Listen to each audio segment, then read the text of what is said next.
Hi, I'm Matt Kramer.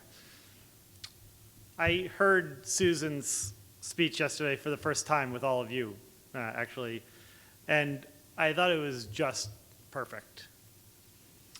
Susan captured the possibility and the pitfalls of this moment we're in right now perfectly. As I sat there, I felt she was speaking to me.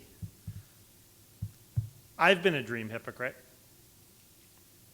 A few years ago, I was in touch with a Corps member working with ninth grade recent immigrants in Minneapolis with limited English proficiency.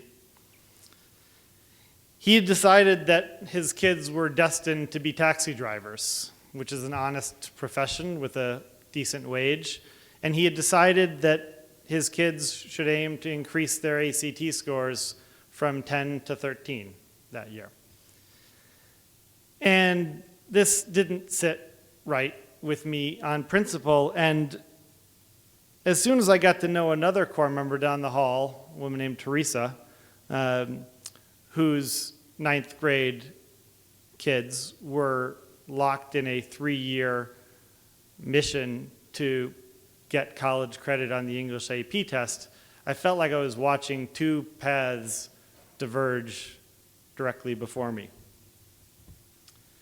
I stayed in touch with that guy all year. I visited his classroom, ate meals with him, sent him on a field trip down the hall and then another field trip down the hall, learned about his family, told him what I was seeing and what I was looking for. By the midpoint of year 2, not much had changed and I was done. He had given up on his kids and I had given up on him. I've been a dream espouser too. Some of you may know this about me and some of you may not, but a few years ago I was diagnosed with ADHD as an adult. And for all 17 years of my schooling, I couldn't sit still for a 45-minute class, couldn't control my impulses, couldn't keep track of homework or deadlines, couldn't read more than a few pages of text or write a few paragraphs before I wandered off, sometimes in my head and sometimes actually out into halls. When I was finally diagnosed and started taking medication, within days, I stopped pacing around the room during meetings, and I even learned to put my iPhone down when I was with my family and not think about it all the time. I have a very personal source of conviction that with appropriate accommodations, kids with disabilities can do all sorts of things. But when it comes to other adults, what do I do when I see someone who can't control their impulses? What do I think when I see someone who can't stay on top of their work, can't meet deadlines?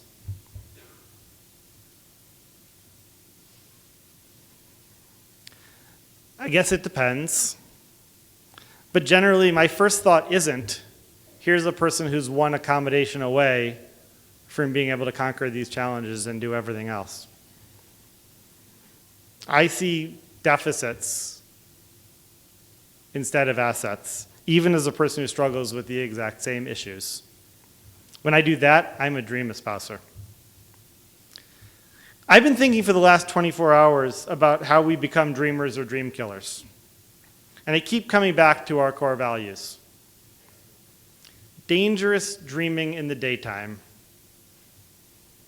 sounds a lot like transformational change and leadership to me.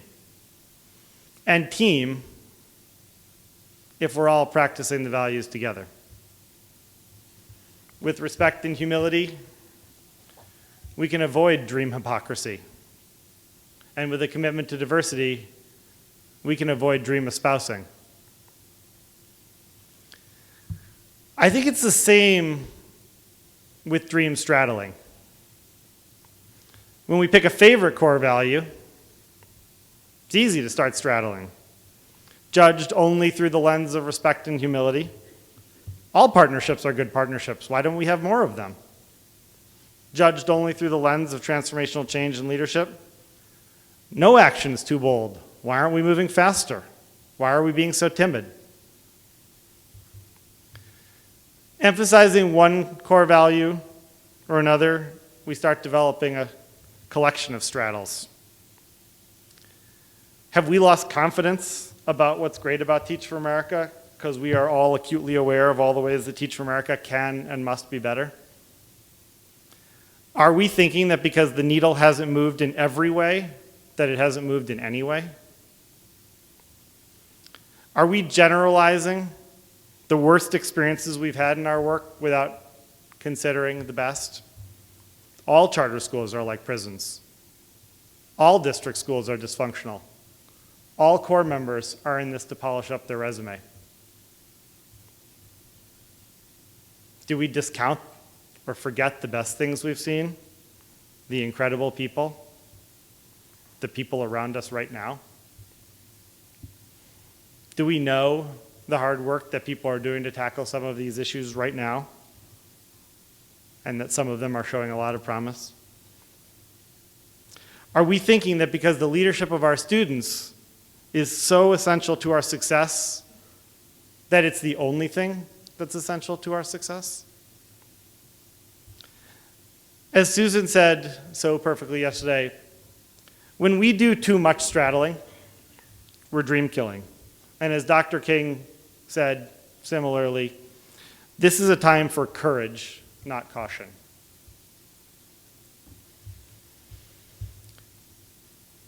Since yesterday, I've been asking myself, what would Susan's brother say right now? And I asked her, and I'm not going to do justice to exactly what she said, but I think he'd say something like, we are spending a heck of a lot of time at Teach for America thinking about whether we're already good or whether we need to get better. And it seems like we could use that time to get better.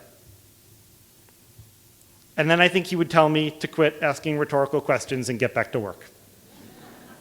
And I think that is good advice. Let me close by sharing a couple specific things that I'm going to take with me as I leave this place and the last 24 hours of thinking about this. And hopefully I'm going to do it clearly enough that it passes the Charles Aziambi test. And Susan told me she'll hold me accountable if this doesn't. First, our dream straddling has got to stop. And that's going to start with me. As I think back to everything that I have said since the end of the listening tour, I have played up too much the questions and not talked enough about how I believe we can and will and are taking action. We're getting ready to start the long-term planning process of Teach for America and have the group conversations that we talked about at the end of the listening tour. And I am committed to using both of these, both to tackle the tough questions, which we need to do, and to dispense with the straddling. We have got to do that together. And I'm going to move beyond espousing on our work for students with disabilities, and I'm going to start talking about it through the lens of my own story. I know this is an area of our work that needs serious attention.